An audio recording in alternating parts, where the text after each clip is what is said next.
Welcome to Encouragement for Living Life with Lockwood and Lockwood. The guys are here to encourage you in your attempt to live more confidently and successfully in our world. They are highly trained and experienced mental health professionals, but they are not your mental health professional. They are sharing encouragement through information and discussion. People are complex. Just because an idea helps one person doesn't mean it will help someone else. You need to consult with your own professional who will hopefully know what is best for you and your situation. Now, it's time for Lockwood and Lockwood. For our audience, welcome. You'll notice that I'm dressed differently. There's a reason for that, and that's because we're doing podcasting during the summer on a Saturday, which doesn't feel like fun to me. Or actually Patrick. So caught off guard by his change of schedule and teaching, so we have to do this summer, but next summer we'll have done enough that we don't have to podcast during the summer. There'll already be recorded, plenty of them, for your listening pleasure. So there's no pleasure in this, but as I like to say, if I'm going to do something, I try and make it fun. Yeah. Which is really the title of the podcast, having fun and feeling good. Yeah. It sounds like a simple title, but there are people that have a hard time letting themselves have fun. Mm-hmm. So we wanted to talk about that because if we're going to encourage you in living life, and if you want to feel good, you need to have some fun for sure, Mm-hmm. or make most of what you do, like I do, fun. I used to pay bills on Saturday mornings usually, and not typically fun.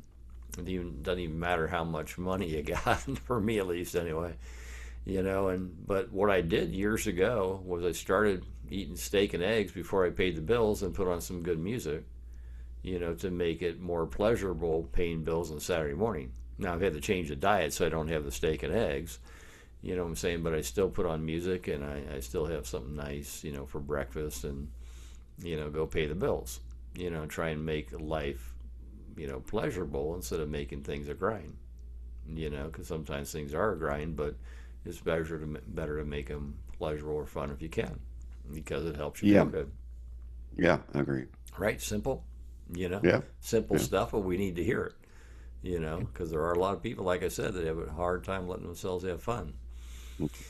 All right, smiling and laughing help elevate mood. Duh.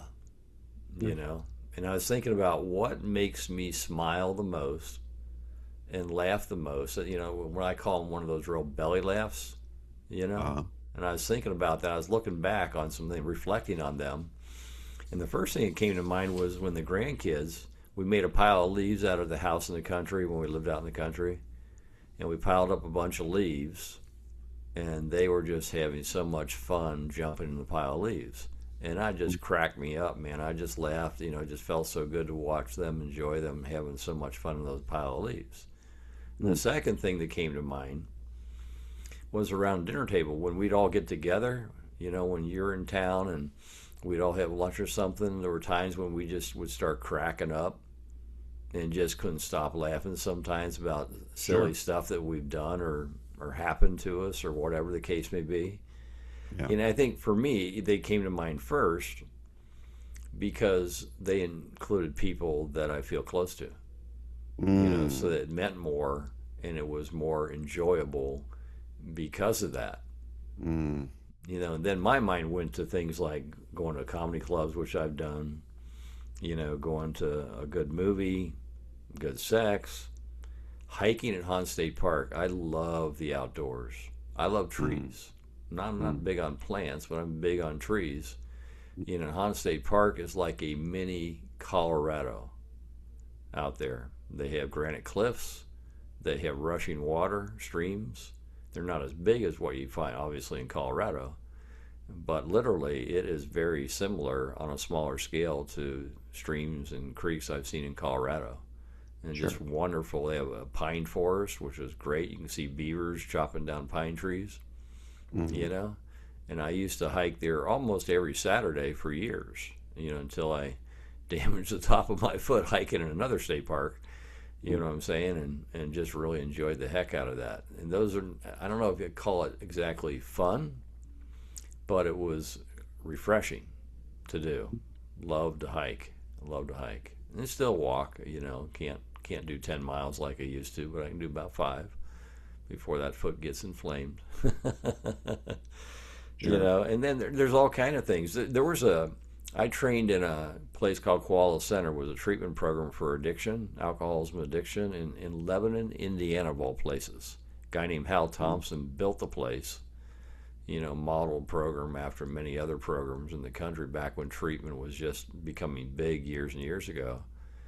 And there was a recreational therapist there, and Mm-hmm. she gave a handout to patients, because people, get in recovery, their fun has usually been around drinking and drugging, Yeah. as an example. But she gave a Yeah. handout of, I think, 150 things you could do to have fun. And that wasn't an exhaustive list, but Yeah. it really, obviously, I never forgot that because it proved one thing. If you want to have fun, you can find something to do that's fun for you. You may Yeah. have to try different things, but there's plenty of things that you can do for fun.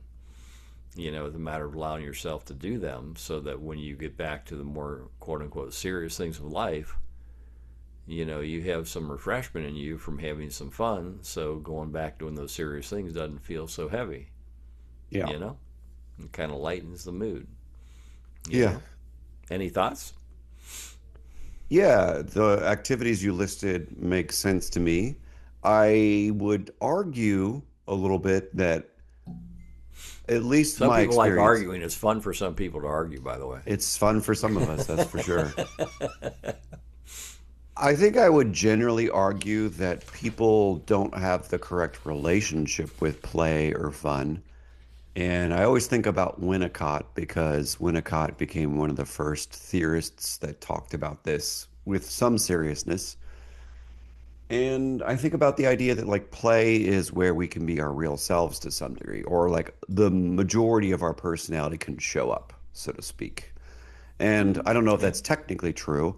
I would argue it's probably not technically true, but I think it's a version of us that's really useful that I think that we take for granted because, as you said, you try to make most of the things that you do fun to some degree. Hmm. And I think I have a similar attitude as well, but I also think that we should differentiate between having fun and playing around because I think the word fun is very broad, you know. You know, Amen. you Yeah. know, True. it can mean different things. It can mean getting high, like you said, or it can mean having sex, or it can mean joking around. And like I don't think that getting high is the same thing in terms of fun No. as going to a stand-up show, for instance. And so I think fun is kind of a catch-all word, and I think play is more specific. So what I would actually argue is, irrespective of how much fun you have, you should be playing more. That's the position I would take. Is there are lots of things we can do that are considered play, whether or not they're currently fun, right? So I have a very biased position on this because of my life as a professor, for instance. So I have the luxury of being able to talk to people for a living and have conversations with people. And one of my favorite things that I get to do is talk to people and have a discussion with people about ideas so that they can get better at their job, right? And so Hmm. when I teach Right. graduate doctorate psychology students, like I am this summer semester teaching the human sexuality class, we're playing a lot with ideas, very complicated ideas, right? So as a simple for instance, which might not sound intuitively fun to anybody, May not we be talked for our audience. it may not be for your audience, but as a developing a professional kind of perspective, it's extremely playful and fun. So we talked about birth control, which is on the surface not remotely a fun conversation, obviously. However, being that most of my cohorts are 80% female, 90% female, whatever it is, whenever you bring up this topic in a human sexuality class, what inevitably happens is people start sharing the atrocious things that have happened to them, Yeah, I imagine. which, Yeah. you know, most dudes have no concept of what it's like to be on birth control, all the insanity of going to an OBGYN and all the stuff they have to go through, how painful all the side effects, all the risks to your health and cancer. So not to make this negative, just like it is eye-opening for the three guys in the room. And we get to now look at the concept of sexual health for women very differently. Because as a psychologist, as a counselor, as a therapist, it's easy to have simple intuitions about people. It's easy to have simple intuitions about sex, for instance. When in reality, I think it's safe to say that people are a little more complicated. And imagine if you saw the complexity of people better, you could get closer to them and have more fun with them, right? And so the beautiful thing about Yeah. that discussion around birth control, just to wrap this up, is all of a sudden now we all have a much more human experience around women's reproductive health that's not like one dimensional. Birth control, all good. Birth control, all bad. Women are free to have as much sex as they want. No, they're not. Right? Like these simple things. Now, I have a group of professionals who are like, you know what? It's kind of complicated. And these are real people with real difficulties. And they feel more empowered because of the conversation. And we Well, play with the complexities of the ideas, even though that's not like a positive, euphoric experience. that's a different kind of use of the word play, I think. Playing with a word or an idea or a concept or something like that. We're really not talking about that, but I will play off one thing you said. That I think when people feel closer to one another, and having discussions like you're talking about may draw people to feel closer to one another, they can have more fun because they feel Right. more comfortable with each other. Therefore, you can Right. be even playful in a topic like that once people kind of feel like they're on the same page with it and people feel heard. Then, Exactly. And they were joking yeah, around half of the class talking about it. They right, were joking around. I right, wasn't even trying to promote anything. I was just right, trying to facilitate the conversation and play around with them. But they right. were joking around. Well, that's a great example where you can go to a class in a university and it can be fun. Yeah. And some professors are really good at allowing classes to be fun. You can learn a lot, but you can still have fun and be playful with the topics that you're talking about. Even some very, and even more, maybe more important in some of the more serious topics, actually. Yeah. To be playful with them because they're so serious. One of the notes I put down here was, when we have fun and we're playful, it helps when you have to deal with the more serious things. I actually put Yeah. a note down about that. So when you got things that are scary coming up, like a medical test, you don't know what's going to happen, the outcome of that test. And like a friend of mine, he was going to take chemo for the first time by pill last night. And he was a little Sure. scared about that. He had done it IV for Sure. three times, but he's never done it at home Mm. without medical people right there in a pill form. So that was a little scary. So when you do some fun things around stuff like that, I believe it makes them easier to do. It makes life easier, and sometimes things in life are difficult, obviously. So it's nice to be playful and have fun about some things. Helps you do those more difficult things they're going to come up over the course of time. So I would play off what you said like that. You know, and if you're going And to I do, just yeah, go ahead. I was Yeah, also like to add to your point, people I think worry that they're being disrespectful if they figure out how to play around with people in difficult or serious situations. And you know, as I have gotten older, my opinion about this has changed a lot. So my experience is I think most people take most things too seriously. That's my amen. attitude. You Right. might you might have more of this than I do still. I think that the vast majority of things are too serious, including our work, by the way.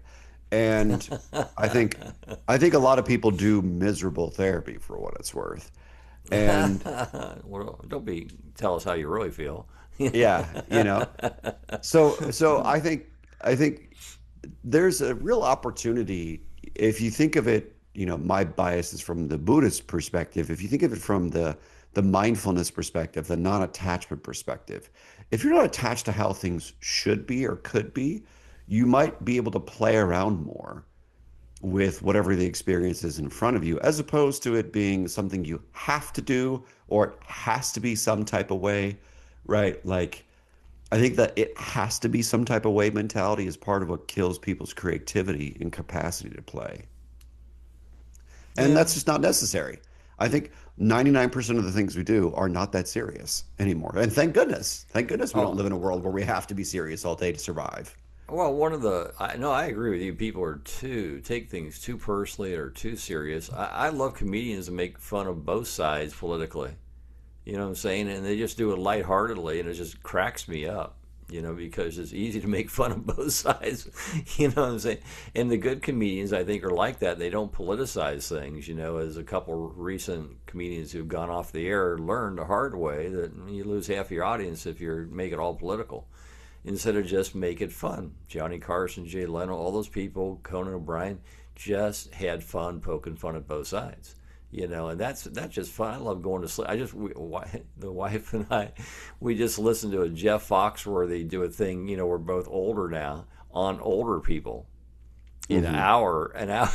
We haven't listened to the whole thing yet, but we were trying to fall asleep. Listen, it was a little hard to fall asleep actually because he was so right on too. Hmm. Hmm. And things like that. I was listening to a comedian 2 days ago in the office when I had some free time. It was just really funny to listen to Hmm. her. And Yeah. she's just hilarious and makes fun out of simple stuff. Simple, doesn't get political at all, and just simple stuff, and it just cracks me up. And I think those kind of things make the day better. And I don't think we think of it. I can go months and not listen to a comedian, online, and there's a lot on YouTube. Oh, yeah. And I'm like, all of a sudden I think, God, I don't let's find a comedian to listen to, you know, Hmm. and I'll Yeah. find one to listen to for a while, see if they're any good, and follow it if they are. Hmm. Hmm. So anyway, so I want to get back though to some things that well, I already touched on this. Hmm. Making things fun. Try and Hmm. make things fun that you do that aren't people would not rank as fun, like board meetings. I go to board meetings. Paying the bills, work. Raising kids. Real important raising kids. They have a sense of humor, and if you have a sense of humor, it's a lot easier to raise kids. You can have fun with them, be playful with Sure. them. Sure. Instead of being so gosh darn serious like some of us might have been. Hmm. Too much. And I also want to differentiate something for people too. I believe there's a difference between having fun and being an excitement junkie. I think Hmm. excitement junkies, that's an issue that's, to me, it's like, that's not what life's about. If you want to go be a excitement junkie, you want to climb Mount Everest, go ahead. You know what I'm saying? You want to mountain bike down a dangerous mountain trail, go ahead. That's fine. If that turns you on. I don't necessarily think those things are fun. I think they're challenges. You know what I'm saying? When I was younger, I liked more challenges like that, and maybe that was more refreshing then when I was younger. But there's something about excitement that leaves something missing to me. It leaves the playfulness in it. It becomes too serious sometimes. Like Mount Everest Hmm. climbing is life and death. Hmm. Going down hills, jumping big chasms, Hmm. that can be life and death. So I wouldn't consider that as fun. Challenging, a break from normal life, yes, could be refreshing to some people. Hmm. But there's something about excitement that makes me think negatively, that it's not Hmm. something that enhances your sense of well-being. Hmm. It challenges you, but it's too intense. And to me, playfulness is the opposite of intensity. Less Hmm. intense. Because some people get so, and I'm naturally pretty intense. You are too. You know what I'm saying? So I need playfulness, not more intensity. So I tend to stay away from things that would be more risk taking like that. Didn't mean I didn't like to go fast, driving, boats, things like that. But, just something about excitement triggers something in me. It goes, let's look a little closer at that, see if that's really something that's refreshing. And I'm not sure for a lot of people it would be at all. You know, I don't any know. I'm any I'm thoughts? Yeah, yeah, I'm a little confused because I think there's always risk taking and playing around with people and joking with people. Part of yeah, part of comedy is just taking risks and, you know, doing your best to kind of see where the line is and if the line is something that resonates with people and stuff like that. And I don't know. I mean, I think risk taking is inherent in a lot of what I would say, like, I guess maybe to back this train up a little bit, I think that we're always taking risks. Like it's always a risk to be honest. It's a risk to have fun. It's a risk to not be a miserable POS when everyone else is miserable around you. Like there's a lot of different, it's like there's always a social risk, I guess you could say. Like it's not like I don't believe this is not my orientation in the world. I don't believe that we walk around all day at the grocery store and it's like everything is kumbaya. I believe that the things that we do are inherently risky, albeit like extremely mild. Like walking to get coffee this morning with my other half is not like World War III risky. It's like, maybe someone says something stupid or we look stupid or whatever. Like it's mildly risky. Whereas, I think certain jokes are moderately risky. And I think that the idea of chasing adrenaline or something like that, I think there's a balance to that. I also think there's a balance to having fun or playing around because it's a defense, right? And we need to play. We have an inherent need to play per se, but we're also defending against the normal issues in life by doing that too. The normal boringness or stress or frustrations, like the example you said with paying your bills on Saturday morning. And so I think what my take is that it's a balance question. How much fun do you need to be having? Like if fun is like exercise and like diet, for instance, the real question is dose, right? And I think most Yeah. people don't have the correct dose of fun in their life, just like they have too much seriousness. They're overdosing on seriousness, they're overdosing on politics, they're overdosing on whatever, and they're like vitamin D deficient for fun, essentially. You know? So I think it's a dosing thing. And I think fun is risky because the world doesn't want you to have fun per se. Well, I don't know if the world doesn't want me to have fun. I think some people feel like that. But it's like this, grumpy doing this on a Saturday, but if I'm going to do it, once I started doing it, it is fun, but I made it more fun by I'm not going to wear a tie. I got shorts on and a long sleeve t-shirt. No shave. I'm going to shave. I don't do that on Friday, Saturday, and Sunday. There you go. Generally, unless the wife wants that. You know what I'm saying? But so I try to make it fun. Sure. But the last area I had too was, and this is probably more applicable to my age and yours, is Mm. that fun can change over time. What you Oh yeah. consider fun and what you can do. Yeah. When your mom and I were in Florida a few weeks ago, we came to a decision. Now, it could be modified. We came to a decision to no longer ride bicycles anymore.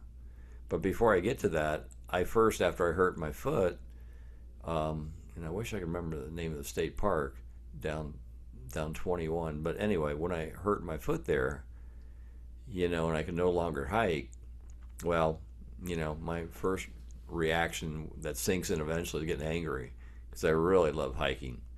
Yeah. You know what I'm saying? And I even took your sister to that park and hike, and she could hike easily. She Hmm. was an easy hiker.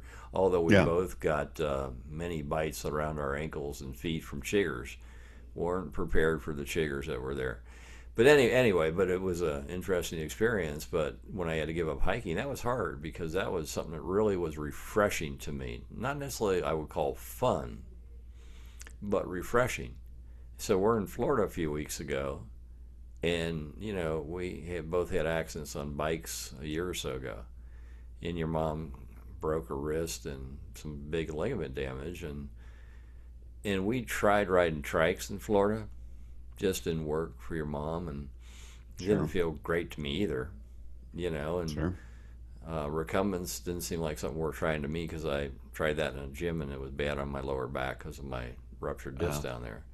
You know what I'm gotcha. saying? So the options dwindled down, and we made a big, tough decision. Then we tried riding regular old-fashioned bikes. We weren't used to foot pedals, trying to stop with the same feet we had to put down on the ground. at our age, and we made a big decision to give up riding bicycles, and so we've had to adapt what is fun, healthful, things like that. Over time it changes. Now sometimes just interests change in what will have you have fun, you know what I'm saying? And but sometimes things change because of your health or age or things like that too, what you can do to have fun or not. Sure. Which George Bush was it that jumped out of a plane and when he was like 80 years old, he still would go skydiving once a year. God bless. God bless him. I'm not big on heights, so that wouldn't really work for me. But you do have to adapt. Something doesn't work that used to work, Yeah.